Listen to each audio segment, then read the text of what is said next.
Seberapa kuat batin kita, jiwa raga kita ini untuk menghadirkan budaya kita. Jadi sungai itu seksi, seksi. Anda jangan kira pasar pagi itu remeh-temeh, pasar pagi itu kelas.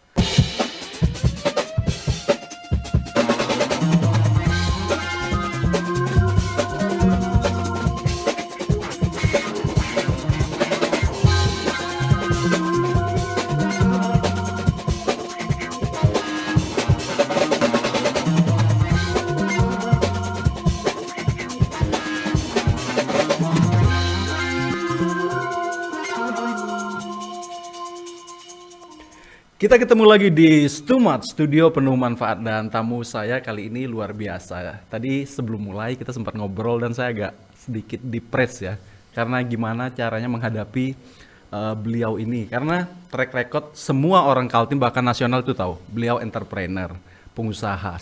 Siapa sih yang nggak tahu Taman Salma Sopa? Terus beliau juga penulis, dosen, terus pejabat publik juga. Kita sambut Bapak Saprudin Pernyata. Be, apa kabar Be? Enggak enak loh, aku enggak mau jawab pertanyaan apa kabar, enggak enak kalimatnya itu. Ya. Pengusaha. Itu kan bayangan yang nonton dikira aku nih kaya raya dan pulang ini nanti ada orang sudah ngantri 100 orang. Tuh, gitu kan. Memang iya sih. Enggak, maksud saya kalau menjelaskan tentang saya itu jelaskanlah bahwa ini orang paling miskin di dunia. Iya. Ada orang antri di luar itu kan bilang kasihannya. Jadi begitu saya pulang ini Pak uang bensin apa gitu kan. Ini ya pembukaannya sudah sengaja membuat kita ini harus mengeluarkan uang ya. Enggak, soalnya ketemu Babe itu susah. Terakhir saya ketemu Babe itu pas grand opening bisnisnya Bang Deddy Nalaarung. Oh iya. Ya, yang di mana? Jalur 2 kan, Be? Iya, itu. Sumirah. Ya, gitu. Ya. Di situ. Dan sampai sekarang, baru sekarang saya ketemu sama Babe, gitu. Dan teman-teman saya biasa manggil Pak Saprudin Pernyata ini Babe karena apa ya? Saling berkaitan. Jadi saya punya teman itu semuanya merujuk ke Babe, Pak Saprudin Pernyata, mulai dari Bu Listi dan suaminya, betul. Bang Deddy Nalaarung, Mbak Ica. Jadi circle-nya itu aja, Be. Iya. Be, hari ini kita ngomongin budaya. Oh. Karena Babe juga penulis dan berkaitan dengan budaya. Kemarin ketika Bang Deddy buka bisnis F&B, Babe melihatnya masih ada peluang nggak bisnis makanan kuliner yang base-nya masih penganan tradisional? Bukan masih ada peluangnya, justru itu yang peluang paling besar. Ya, pertanyaannya begini, misalnya ini sekarang Kaltim sudah ditetapkan sebagai satu wilayah keberadaan IKN ya, yang disebut Kaltim artinya kan di dalam wilayah Kaltim di PPU sana.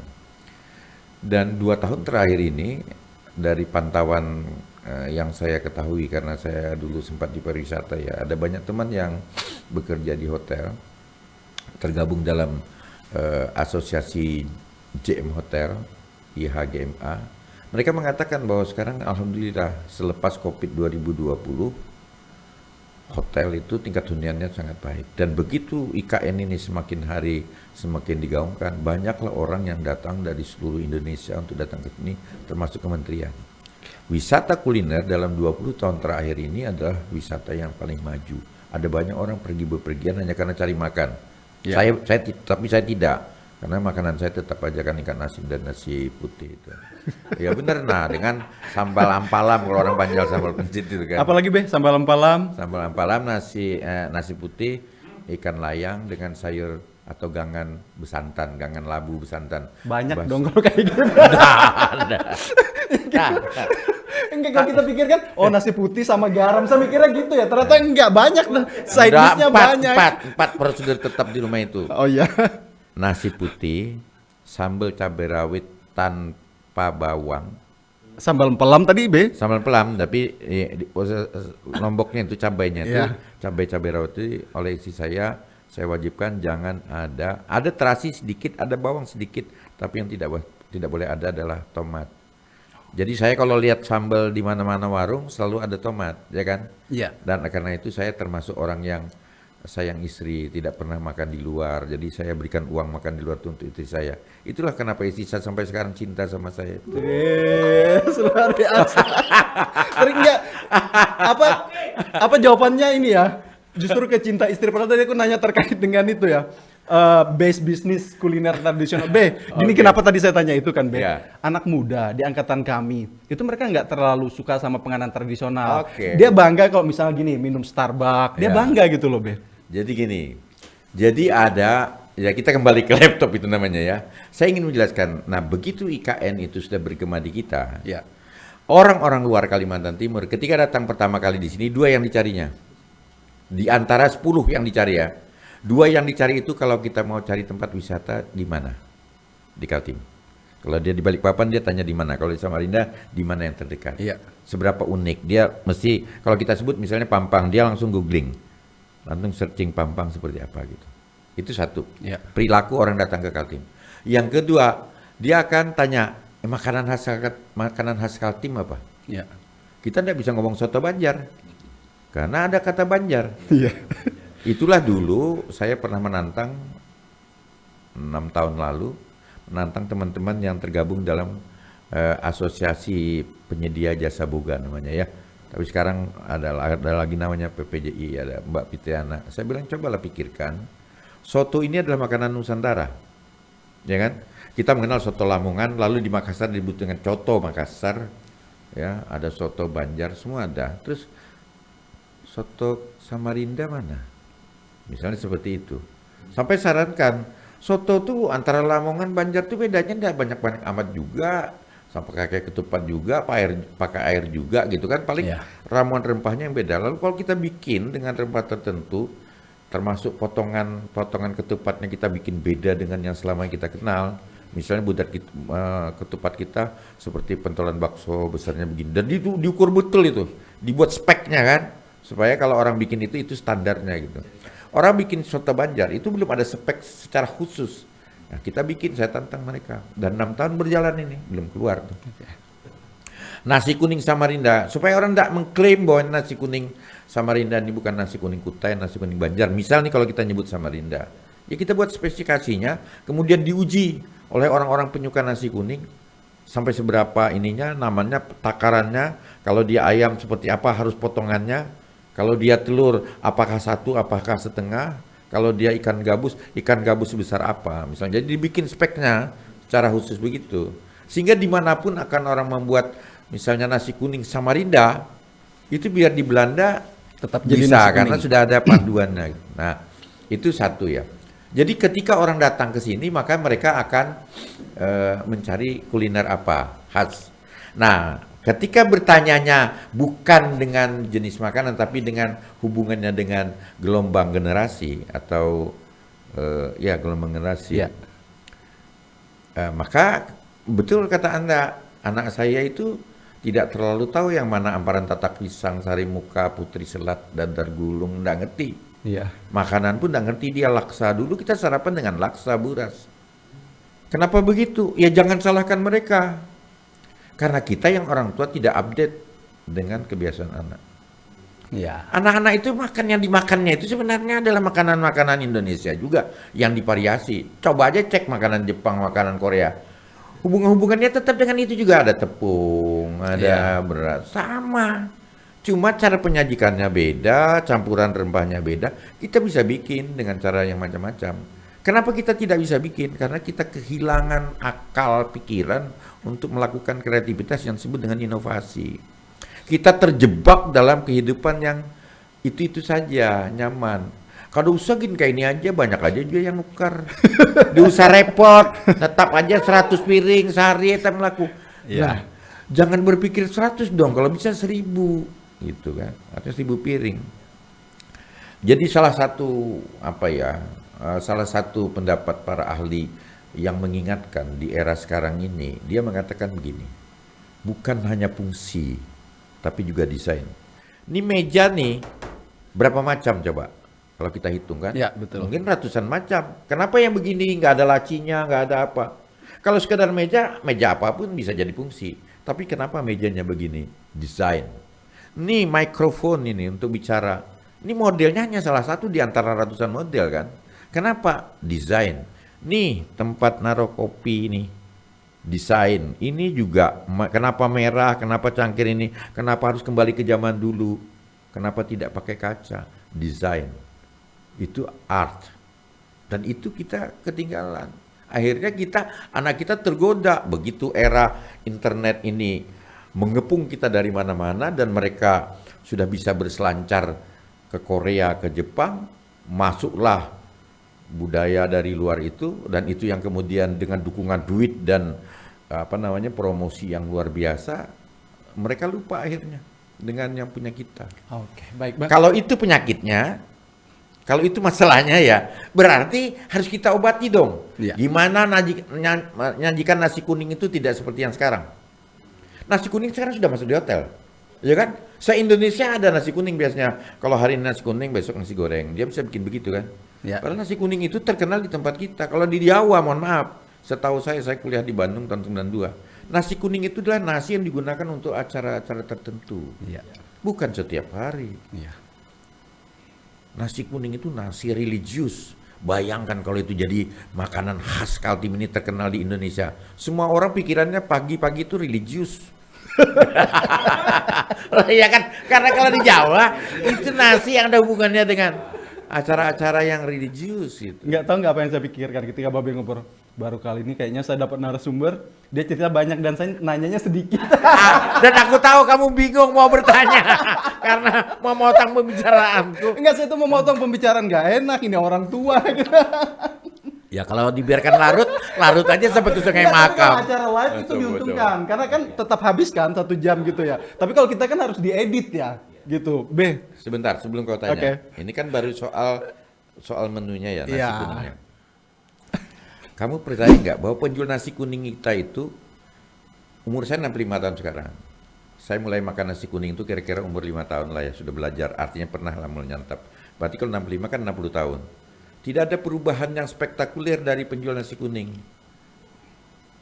Maksudnya gimana, Be? Ya maksud saya kan bagaimana caranya kalau yang melayani tamu itu bukan lagi ibu-ibu yang saya tidak mengatakan Enggak, sempat saya pikir apa harus berganti kayak. loh, maksud saya tidak mengatakan bahwa yang melayani nasi kuning itu harus bukan ibu-ibu atau Iya. harus yang gadis-gadis. Maksud saya, Ada sudah Be yang di seberang, Be, ada kan? Lah, Yang iya. rambut panjang bepirang, Be. iya bisa juga. Gitu. Viral kan kemarin tapi ya? tapi kan jangan sekedar begitu gitu kan. Karena kan bagaimana kita mengemas. Jadi by design kata orang sekarang, by design mengemas bahwa kalau penjual nasi kuning itu harus yang berlesung pipit. Wah, jadi ada semacam pencarian talent untuk penjual nasi kuning yang mulai nasi kuning berlesung pipit kayak si Iis gitu, ya kan gitu. Wah, tapi perempuan bukan laki-laki. Nah, gitu kan. Misal rambut minimal harus sebatas bahu, jangan yang terlalu pendek. Kenapa? Karena orang cantik di masa lalu itu yang rambutnya sebatas bahu dan ikal mayang. Loh kan? Ini misal.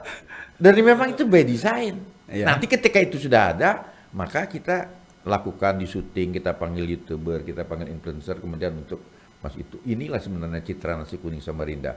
Bayangkan orang dilayani oleh ibu-ibu enggak apa-apa, tapi harus berlesung pipit, cantik, ya kan? Ini saya tidak, mohon maaf ya, tapi ini kalau kita ingin mengubah sesuatu. Ya. Jangan kita haramkan misalnya penjual nasi kuning harus pakai baju daster misalnya. Jadi ketika orang bule datang, orang Jepang, Australia datang ke sini, yang dicarinya pertama kali itu nasi kuning. Dan begitu dia mengikir nasi kuning, dia akan melihat pelayanan yang istimewa. Maaf, soal tadi harus cantik itu tidak terlalu sih, tidak masalah. Tapi maksud saya pelayanan yang sudah memang sedemikian rupa, dia bisa menyapa dengan baik, ya kan? Iya. Ya, Berpenampilan menarik, ya, Be. Dia karena- rawat lagi caranya. Ya, nah. Ayo, Be. Ini kan karena kalau kita mau memenuhi kriteria yang saya sampaikan tadi kan susah amat. Tapi kalau yang namanya hospitality tourism itu kan salah Ya. satunya itu kan. Bagaimana kita melayani dengan ramah. Jadi orang begitu datang, aduh assalamualaikum Pak Pian, Pak Haji. Kayaknya Pian hari ini masih kayak kemarin kah? Ayam kada bercampur kah dengan intalu misalnya. Jadi orang kan begitu disentuh begitu padahal orang ini baru 2-3 kali, tapi si pelayan sudah diajari mengingat orang sehingga kalau orang itu datang kedua kali. Karena kan kalau jualan itu kan kuncinya kan perulangan. Iya. Maka dia disapa dengan nyaman begitu. Dan hal seperti ini kan kita tidak menyalahkan penjual nasi kuning karena mereka itu adalah produsen. Tapi menurut saya, mohon maaf nih, negara harus turun melalui aparatnya yang membina UMKM misalnya. Pernah nggak menatar hal-hal seperti itu agar naik kelas para pedagang kita itu? Ya, nah kan itu kan. Ya. Mejanya pernah nggak? Ada nggak yang pernah peduli? Kenapa ada orang jual nasi kuning di depannya licak? Licak tau lah, enggak tahu licak. Becek, iya kan? Nah itu harus dijelaskan bahwa kalau Anda jualan jangan ada becek, karena kalau parkir sepeda motor Anda seakan-akan melarang orang untuk beli. Kenapa? Iya. Karena itu Nggak nyaman. Bagaimana kita menghadirkan nasi kuning yang bus bisa masuk? Kita harus berpikir bahwa ada rombongan-rombongan orang se-Indonesia nanti 3-4 bus, rombongan 100 orang, 200 orang. Di mana mau makan nasi kuning dengan halaman parkir yang bisa muat bus? Kita kan jual nasi kuning selalu dicitrakan di tempat-tempat yang kecil begitu. Artinya mobil saja mau parkir susah. Ya. Sama dengan mengatakan, yang punya mobil jangan nukar nasi kuning di sini. Ya, Itu kan salah satu yang, mohon maaf ya, kekurangan kita. Mungkin pahit kata-kata saya ini, tapi saya harus sampaikan. Anda pergi ke Bali. Kalau pergi ke Bali cukup datang ke Kresna. Mohon maaf saya menyebut merek ya. Parkirnya, apanya, pelayannya paripurna sudah di situ. Dan itu memang harusnya kita belajar begitu kan di sini untuk gini. Coba sekarang ini baru bicara nasi kuning ini, belum yang kuning, lain. belum Oke, Be, tapi saya menangkap apa yang Babe sampaikan. Ya. Minum dulu, Be, minum. Ya. Sumpah bingung saya mau nanya apa sama Babe. Bismillahirrahmanirrahim. Kan kalau ngomong tentang hospitality, pelayanan, semua produk apa saja wajib, Be, standar yang salam, senyum, sapa, menanyakan kabar dan segala macam. Tapi kalau ngomong tentang produk budaya, orisinilnya seperti itu, kemudian terjadi modernisasi, apa tidak hilang, Be, akarnya, Be? Yang dilarang berubah tuh kitab suci, Bos. Nah iyalah, budaya, peradaban, masakan, selera, baju, itu lifestyle. Budaya itu tidak mesti dipertahankan. Kalau kita mempertahankan masa lalu, kita nggak boleh tidur di rumah sekarang, harus di dalam goa. Mungkin ada mantranya juga untuk masuk goa, keluar goa ada mantranya, masuk goa ada mantranya. Ketika kita mau buang hajat mungkin harus begini. Kenapa tidak kita lakukan itu?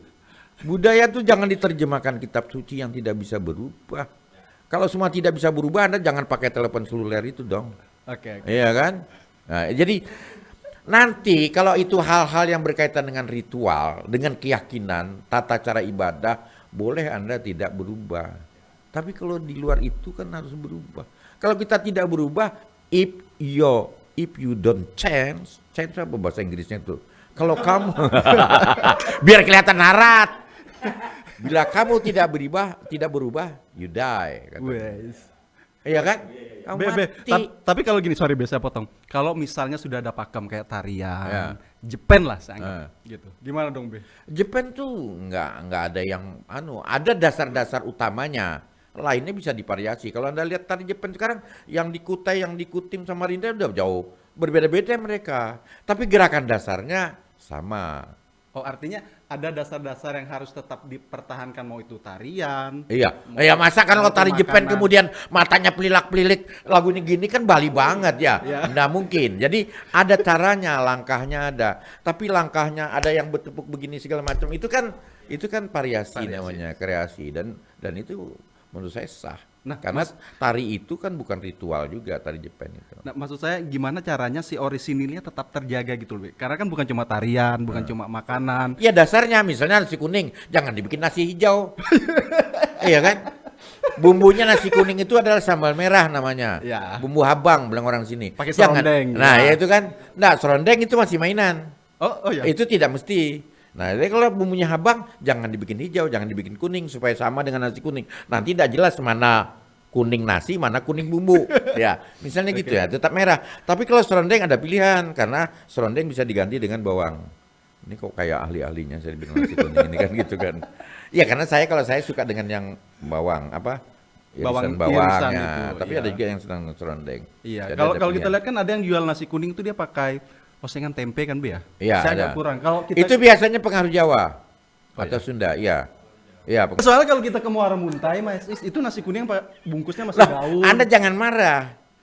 Tempe dan tahu itu adalah makanan mewah, Iya. ya kan?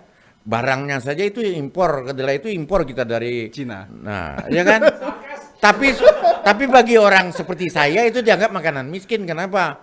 Kok makanannya tempe? Kenapa? Karena orang Kutai ikan Oh, di iya. mana-mana tinggal mancing. Bujur. Jadi maknai dalam hal seperti itu. Bujur. Kalau kami juga orang Dayak, itu terbiasa makannya ikan, Mas Is, ikan sungai. Iya kan?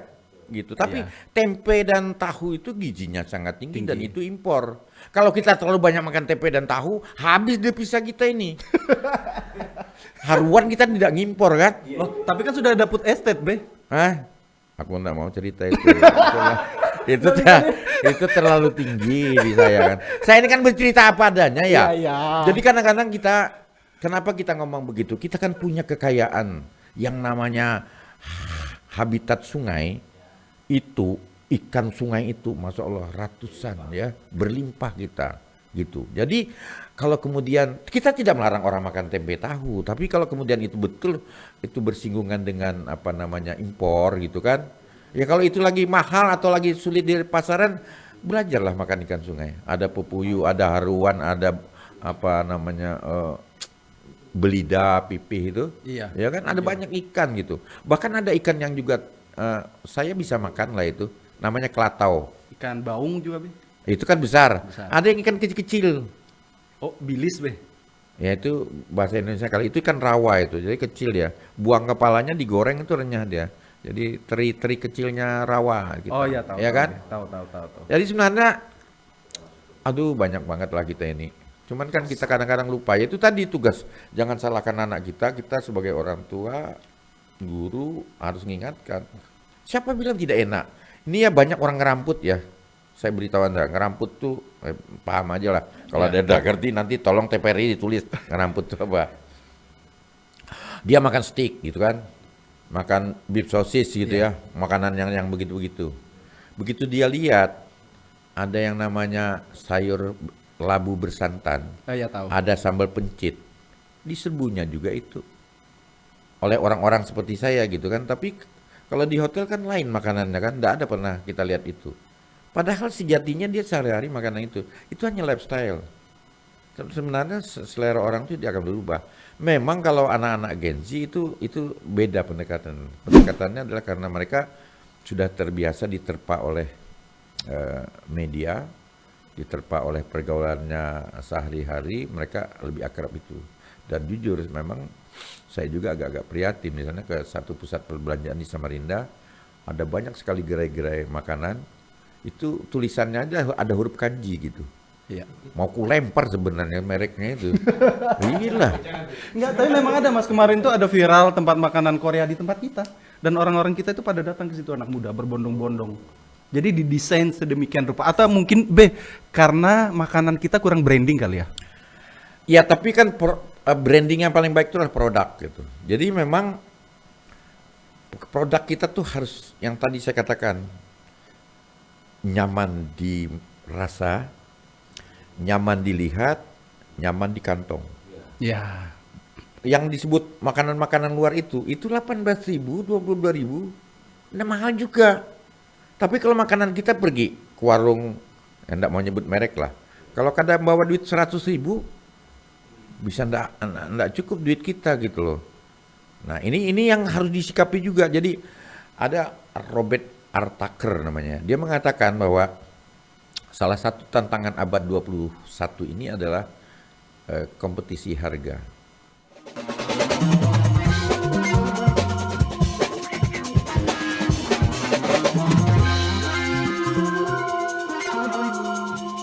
Bukan? Tapi ada juga, Be, ini saya punya teman asli, Be. Ya. Dia pengusaha, terus orang Kaltim.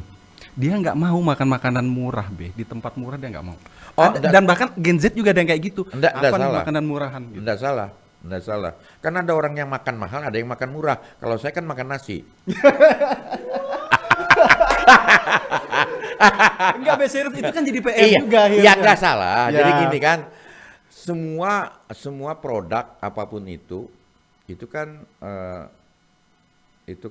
pilihan. Iya. Jadi tadi Tucker tadi mengatakan itu ada 10 sebenarnya. Ada yang disebut dengan kompetisi harga, ada juga yang disebut dengan choice pilihan. Oke. Anda tidak bisa melarang orang kalau ada orang mau makan yang 300.000 satu porsi. Dia punya gaji sehari aja 1 miliar. Kenapa Anda paksa-paksa dia harus makanan yang... Tapi Anda juga jangan heran ada orang yang gajinya bisa dapat duit 100-200 juta per hari ya karena dia pebisnis.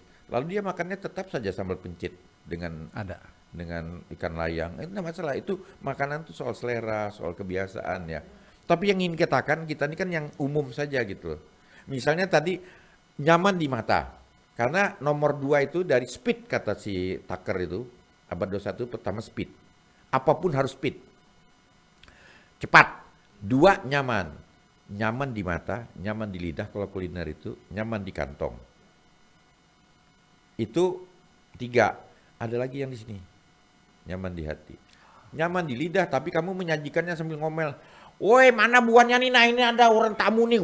Gelas kan disimpuni, coba kamu bayangkan. Iya. Anda tidak akan temukan itu mohon maaf, di gerai-gerai yang kita lihat di mall. Iya. Tidak akan temukan. Tapi di tempat kita di warung itu ada hal-hal yang seperti itu. Bagaimana Gen Z mau masuk di situ? Gen Z atau Gen Z lah. Iya kan? Betul. Jadi kita harus paham Gen Z itu perilakunya gitu. Perilaku Gen Z itu sama dengan emak-emak muda. Kadang-kadang nih ya, mohon maaf. Makanan tuh nomor 2, foto dulu. Iya. Nah, bagaimana mau dipoto, piringnya aja rigat, misalnya masih mejanya banyak rigat, coba, ya kan? Jadi dia masih kepingin bersih betul, ya mejanya yang bagus, desainnya yang bagus gitu kan. Yang layak kamera. Iya. Nah, piringnya bagus, ya kan, tempatnya bagus. Interiornya bos.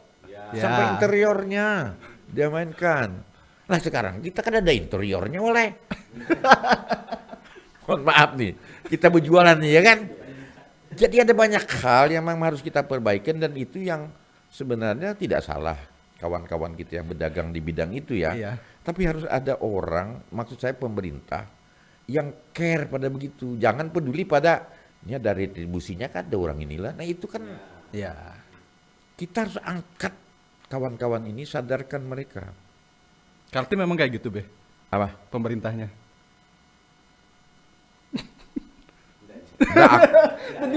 Nggak ada, Be. Mbak, kenapa, Be? Mbak diam? Nggak apa, Be? Enggak. Kan kalau kita tanya siapa yang ngurus itu kan kita nggak tahu, makanya aku nggak berani jawab. Oh iya. Coba siapa yang ngurus? Kalau ada orang jualan nasi kuning, bawa piringnya kada boleh kayak itu, mejanya kada kayak itu, kursinya kada kayak itu, wadah parkirnya kada boleh kayak itu. Kalau kita bicara pemerintah, siapa yang ngurus itu? Kadisnya, Be. Kadis apa? Misal kadis pariwisata, misalnya, Be. Nah pariwisata nggak ada urusan itu. Coba, kadis pariwisata itu ngurusi pengembangan destinasi. Kadis perdagangan, perindustrian. Nah, pertanyaannya ada nggak orang perdagangan yang tupoksinya yang ngurusi itu kan? Kalau tidak ada bukan berarti itu sudah kebenaran. Tapi harus ada gitu, karena itu kebutuhan, ada pekerjaan yang dibutuhkan gitu untuk yang begitu. Nah sekarang siapa lembaganya yang soal itu di mana terserah. Kalau itu masuk di dalam tugasnya tupoksinya Dinas Pendapatan Daerah, tidak apa-apa. Itu fungsinya yang penting, bukan soal di mana lembaganya kan. Ya. Tapi ada yang ngurus itu. Coba sekarang kita lihat. Ini Samarinda nih, saya pernah mohon maaf dengan Pak Andi Harun, mudah beliau enggak dengar atau enggak lihat nih ya. Karena 2 kali jadinya aku ngomong. Tapi beliau sangat respon terhadap yang saya pernah satu acara dalam tiga narasumber saya mendampingi beliau lah. Saya bilang Pak ini luar biasa Samarinda setelah Pian jadi wali kota nih sangat maju Samarinda nih. Sidin kada juga kan karena Sidin tahu kadang-kadang ucapanku ini belakangannya kada nyaman kan. Nah, tapi anak buah Sidin sempat tepuk tangan. Wah gitu. Coba Pian lihat, Pian uyuh-uyuh meloh trotoar baik-baik. Wah langsung maju sudah tulisan pentol bakso, sate ayam di trotoarnya itu. Itu kan harus ada yang ngurusi gitu. Jadi kenapa jalan kita jadi sempit kelihatannya karena toko-toko kita maju semuanya. Iya. Dan ternyata baru saya tahu bahwa halaman toko itu pun dijual juga, disewakan juga. Oh iya. Nah ketika dia menyewakan halaman tokonya, di mana nyawa parkir? Di trotoar. Trotoar itu milik pejalan kaki. Dan trotoar itu dihalanginya pulang tulisan. Mulai dari BBM ada di sini, bensin, pertalite ada di sini, sate ada di sini, pentol bakso ada di sini, apa-apa aja tuh pasang semuanya kayak gitu kan. Siapa sih sebenarnya yang ngurus itu? Harus ada, ya kan? Bahwa itu nanti ada di tempat dinas ini dan itu kan soal belakang. Itu soal kebijakan pemerintah, tapi harus ada karena pekerjaan itu. Kasihan dong wali kota ya, setengah mati beliau mikirkan Samarinda ini, tapi Kerja sorangan jadi OB. nah itu kan kasihannya kan. Jadi Andi Harun kerja sorangan nih. Kada, baik, ikam tuh. Tapi maksud saya kan sebagai warga yang baik itu, nah itu ada pendapat dari Thomas Likona. Lain lagi nih, ini orang Barat loh. Mohon maaf ini, saya mengutip nama orang Barat ya. Thomas Likona itu seorang ahli matematika gitu. Ada yang dia menyebut dengan sebut bangsa itu akan mundur apabila 10 gejala ini ada di bangsa itu. Satu di antaranya adalah rendahnya tanggung jawab warga. Satu di antara itu. Jadi sebuah bangsa, bukan negara loh ya. Bangsa dan negara itu mungkin konsepnya beda kan. Ya. Sebuah bangsa itu akan mundur kalau satu di antaranya adalah rendahnya tanggung jawab warga. Yang lain itu misalnya perilaku merusak diri, semakin meningkat. Perilaku merusak diri itu narkoba, minuman keras itu perilaku merusak diri. Tapi saya ingin menghubungkannya dengan rendahnya tanggung jawab warga. Tidak bisa dong kita semua menyelesaikan persoalan kota, persoalan rumah, persoalan usaha kita ini hanya dengan mengharapkan pemerintah. Kita juga perlu kan. Iya. Nah, masa semua hendak jadi wali kota? Iya. Ya kan? Semua harus ada juga yang jadi rakyat.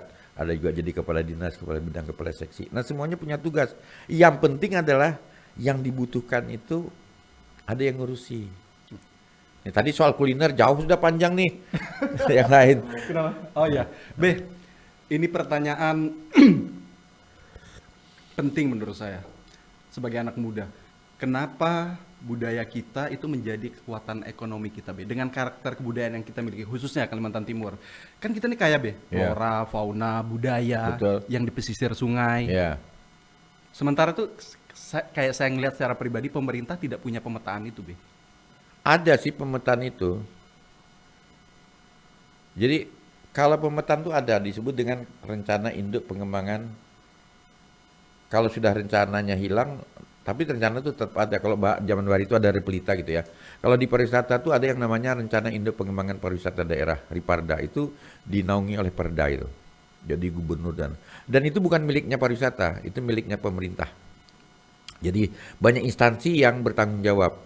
Yang ngurusi jalannya siapa itu, karena pariwisata tidak ngurusi jalan, sementara jalan itu nomor satu bagi kepentingan pariwisata. Seperti itu kan, makanya ada rencana induk pengembangan pariwisata daerah. Tapi sebenarnya yang saya ingin katakan adalah bahwa di tingkat aksi kita lemah. Ya, saya contoh begini. Ini hampir semua hotel di Samarinda, hotel berbintang di Samarinda itu 40-an. Saya lupa jumlah tepatnya, tapi 40-an. Jadi kalau satu hotel itu bisa kapasitasnya antara 100 sampai 200 ya. Berarti kita perkirakan setiap malam atau setiap malam ini ada sekitar 4.000 sampai dengan 7-8.000 orang. Orang luar yang nginap di Samarinda. Kalau kita bertanya orang luar ini kepingin tahu di mana dia ingin melihat seni tradisi Kaltim, tidak Samarinda, seni tradisi Kaltim di mana? Kan bingung. Ya. Kalau Anda pergi ke Bali, Anda mau lihat tari kecak, tempatnya di mana-mana ada. Itu salah satu. Maka dulu saya pernah berpikir menyarankan, karena itu bukan di kekuasaan saya. Ada satu gedung namanya Gedung Nasional dulu, Jalan Panglima Batur. Sekarang sudah bagus, tapi kelihatannya peruntukannya beda. Itu bisa untuk acara, untuk apa. Saya ingin ada di sini semacam gedung opera untuk pertunjukan. Grup kesenian banyak gitu. Seni tradisi kita banyak. Jadi kalau sudah ada gedungnya, kita tinggal buat jadwal. Saya paham, saya berani mengatakan ini. Saya pernah menyelenggarakan namanya Jambore Pariwisata Kaltim. Pribadi saya menyelenggarakan itu. Lalu saya ajak teman-teman.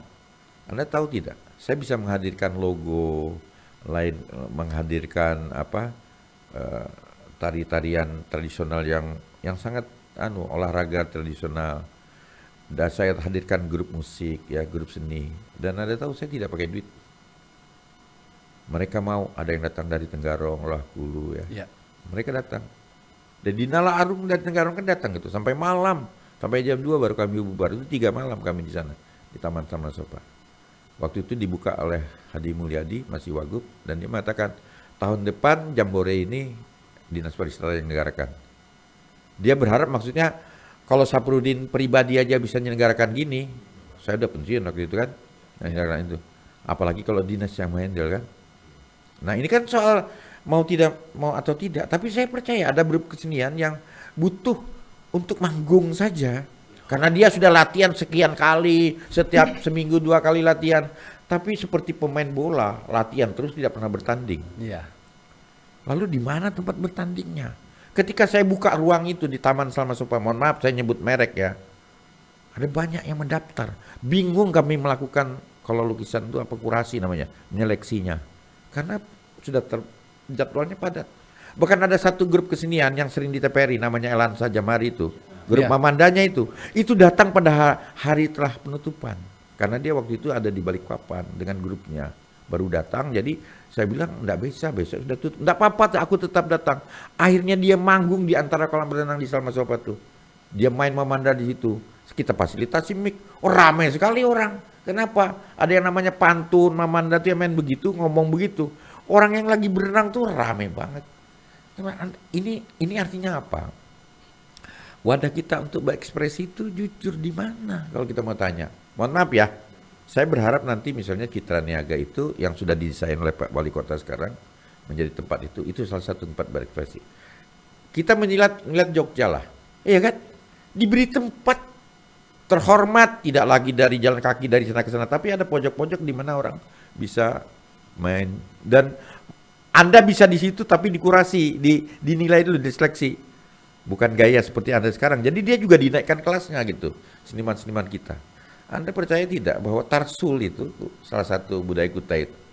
Ketika suatu kali ada lomba Tarsul di SCP, salah satu nama mall di Samarinda itu, pengunjung itu kaget, apa itu katanya, kenapa? Karena dia tidak pernah dengar itu. Jadi kita jangan mengatakan kita punya tidak hebat. Yang ada adalah seberapa kuat kita sekarang, seberapa kuat batin kita, jiwa raga kita ini untuk menghadirkan budaya kita. Siapa bilang itu tidak menarik yang namanya tari gong misalnya. Tari leleng saja itu bisa menarik. Tari leleng itu kalau direkayasa demikian rupa, dilatih demikian rupa, ditampilkan di pusat perbelanjaan begitu kan ada hallnya gitu kan ya. Ya. Kalau kemudian menari itu sudah diajari bagaimana caranya membujuk pengunjung untuk ikut, senang tuh pengunjung. Diberi tongkatnya itu sambil nari-nari gitu kan, pasti dia bilang temannya, foto aku dong. Genji pun mau untuk melakukan itu. Tapi ada nggak upaya yang sungguh-sungguh melakukan itu kan? Dan itu bisa jadi kekuatan ekonomi, Be? Sangat. Karena apa? Karena kita belajar banyak pada negara-negara di dunia. Bahkan tidak usah dunia lah, Indonesia saja. Apa sih hebatnya Jogja? Mohon maaf, daerah provinsi yang paling kecil, ya kan? Apa pendapatannya Jogja? Hampir-hampir tidak ada. Daerah pinggiran itu kan petani semua. Tapi coba lihat, Jogja dalam 20 tahun terakhir ini tumbuh kembang dengan hotel-hotel berbintang. Dan Anda pergi ke Jogja, kapan saja Anda sudah bisa berwisata. Iya, betul.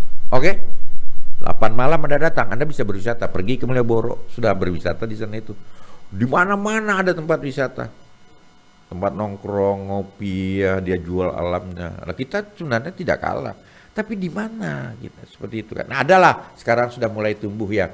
Tapi teman-teman yang mulai tumbuh ini juga harus ada negara. Tersengal-sengal sih kalau saya lihat napasnya. Kalau nggak usaha sendiri, Be, kadang hidup, ya, harus ada usaha pemerintah. Ada satu tempat wisata yang paling menurut saya menarik lah misalnya ya. Tapi karena orang itu miskin, maka dia bikin tidak di dekat kota, jauh dari kota, 40 km. Lalu jalannya sempit, tidak bisa berselisih kendaraan. Masa tingkat yang pemilik wisata yang orang kampung itu yang harus membuat jalan 10 km yang sempit itu dia lebarkan menjadi 8 meter. Kan harus negara yang hadir, pemerintah yang hadir. Apa mau saya sebut tempat-tempatnya itu kan enggak usah lah ya. Iya kan? Iya. Berarti kalau Abe nyebut planningnya ada, kebijakannya aja, aksinya nggak ada? Iya, lemah di aksi. Kalau Babe melihat Samarinda hari ini, nggak ada aksinya berarti? Sekarang begini, misalnya kita bicara Samarinda ya. Samarinda ini adalah kota yang dipagari oleh bukit. Di sebelah barat ada Bukit Batu Putih. Di sebelah timur ada Bukit Steling atau Gunung Steling. Di seberang ada Bukit Lampu, tempat menaranya TPRI itu. Iya. Dari 3 tempat itu Anda bisa melihat Samarinda yang menakjubkan. Samarinda yang menakjubkan. Karena tidak banyak kota di Indonesia bahkan di dunia punya seperti Samarinda. Sebuah kota yang dibelah oleh sungai yang besar. Itu cantik. Jannatin tajrimin tahtihal anhar. Allah melukiskan surga itu seperti yang di bawahnya mengalir sungai-sungai. Kita ini bukan sungai kecil, anak-anak sungai, tapi sungai besar. Dengan perahu tambangan bisa kita lihat, perahu kotak bisa kita lihat, dengan kapal-kapal takbut itu bawa ponton-ponton, itu tetap menarik. Maka saya setuju kalau Pak Wali Kota mengatakan kekuatan Samarinda itu pada Sungai Mahakam. Kenapa? Karena Sungai Mahakam itu adalah sumber kehidupan dan sumber keindahan. Khas. Coba aja Anda pergi ke, misalnya mohon maaf ya kalau kita bicara Jawa, Blitar, Lamongan, Mojokerto, Jombang, Kediri, nggak punya sungai loh. Jadi sungai itu seksi. Ada banyak orang di luar negeri juga menjadikan sungai itu tempat yang menarik. Nah, tapi kita belum eksplor. Jadi kalau wali kota bikin mau teras Samarinda kan tepi sungai itu, menurut saya udah benar tuh. Nah, sungai yang indah ini tadi ada 3 bukit itu. Ada hadirkah pemerintah untuk memberi akses yang bagus buat ke bukit-bukit itu supaya wisata yang dikembangkan oleh masyarakat itu Sesat jalan ke sana. Saya pernah dengan teman saya sesat, nggak ada nah jalannya itu ke kan atas. itu kan padahal di Bukit Seleng itu kalau saya tidak salah ada 7 tempat yang dikembangkan oleh masyarakat di situ gitu loh. Berarti mungkin saja pejabat publik yang di Kaltim belum baca bukunya Babe. Jadi belum baca gagasan itu, Be. Aku enggak berani komentar. Kalau sudah soal pejabat enggak berani komentar aku kan. Enggak, siapa tahu, Be. Aku hanya mengatakan masyarakat yang sudah punya usaha membuka usahanya seperti itu kan bagian dari dia untuk tidak menjadi miskin. Enggak, Be, gini. Kayak saya kan masyarakat, Be. Babe kan tahu saya punya teh tiwai. Saya sudah berusaha, Be. Tapi kan tetap perlu kebijakan, Be. Nah makanya itu jadi saya tidak mau menyebut pejabat lah. Karena kalau pejabat itu sudah agak-agak ke orang. Oh, okay. Kalau pemerintah itu belum ke orang. Nah, saya ingin mengatakan negara atau pemerintah tadi kan sebutannya.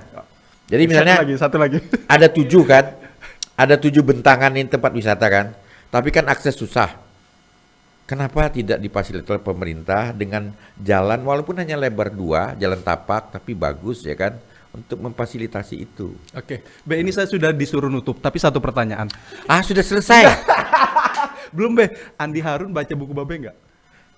Dia mengatakan tinggal 11 halaman lagi Pak Saprudin, ini habis buku ini saya baca. Oh, oke, artinya Samarinda akan menjadi lebih baik pariwisatanya.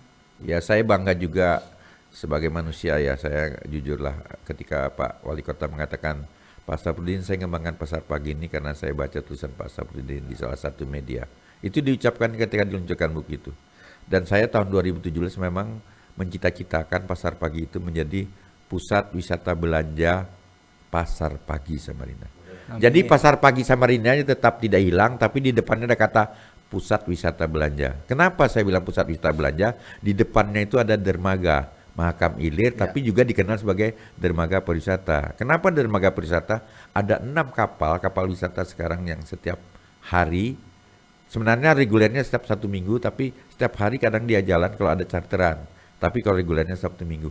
Jadi ada kapal wisata, ada pusat wisata. Orang menunggu kapal berlayar, bisa ngopi dulu atau cari minyak. Karena di pasar pagi itu minyak serba ada di situ. Minyak harum ada, minyak goreng ada, minyak gosok buat salah urat ada, minyak pelet juga ada. Nah, Anda tertawa loh ya. Ada. Enggak, jadi minyak pelet. Saya pergi ke sana. Jadi kalau kita dari arah jalan Gajah Mada yang pinggir sungai, itu kan ada 3 lorong tuh untuk masuk. Iya, ada. Ada lorong yang paling ilir itu jualan keris, jualan samurai, jualan mandau, jualan minyak-minyak, jualan akar-akar, sampai akar bambu yang ruas bambu yang macam-macam, ini khasiat macam-macam ada. Bayangin itu nggak ada di Big Mall, mohon maaf. Nggak ada. Jadi pasar serba ada untuk belanja. Jadi waktu itu saya tulis, tinggal dibikin ada eskalator. Tinggal dipastikan semua petak itu tidak ada yang maju. Cukuplah Samarinda aja yang berkemajuan, pasar pagi petaknya jangan berkemajuan. Pada maju-maju. Supaya lorongnya nyaman maksud saya kan. Iya. Nah mungkin ininya plafonnya desainnya diubah, disentuh. Lalu ada ruang untuk penitipan anak, ada ruang untuk bermain kan. Karena banyak ibu-ibu di situ yang mungkin belanja supaya dia enak bisa dititipkan di situ dan berbayar enggak apa-apa kan. Ada toilet yang sekelas hotel bintang 4 lah, enggak usah 5. Maksudnya di pojok manapun orang bisa di situ nyaman gitu loh. Eskalator itu supaya nenek-nenek pun orang loh kalau beli emas mohon maaf. Istri saya tuh kan termasuk orang yang suka emas. Istri orang lain juga suka emas. Tapi maksud saya kalau dia ingin menukarkan emasnya yang kecil-kecil mungkin disatukan misalnya, itu dia pasar pagi. Anda jangan kira pasar pagi itu remeh-temeh. Pasar pagi itu kelas. Anda beli baju 100.000 3 ada, tapi gamis 5 juta juga ada. Iya. Keren itu. Anda cari di mana mall sekarang sini yang punya pusat emas. Nggak ada tuh pasar pagi. Berlian di situ di pasar pagi. Keren itu. Jadi kalau itu ditata, saya tidak ikut soal yang mana yang SHM, itu lain urusan saya ya. Saya hanya bicara bahwa pasar pagi itu, pasar yang legend itu memang harus dibikin mewah dan itu pasar rakyat tapi ya berkelas. Nah, berkelas. Sehingga rakyat kita tuh naik kelas, orang parkir enak, akses mudah. Dan jangan seperti di buku saya. Di buku saya tuh saya tulis ada 3 kelompok pencopet di sana. Pemetaannya ngeri banget ya sampai ke pencopet. Oke B, ini benar-benar sudah habis. B, saya terima kasih banyak karena hari ini Nggak bisa diperpanjang kah? Nggak bisa B, 30 menit aja B. Oh. Oke, teman-teman, sampai jumpa lagi di next episode Stumat. Sampai jumpa. Dadah. Kemana gerang nah? Selamat lah ya.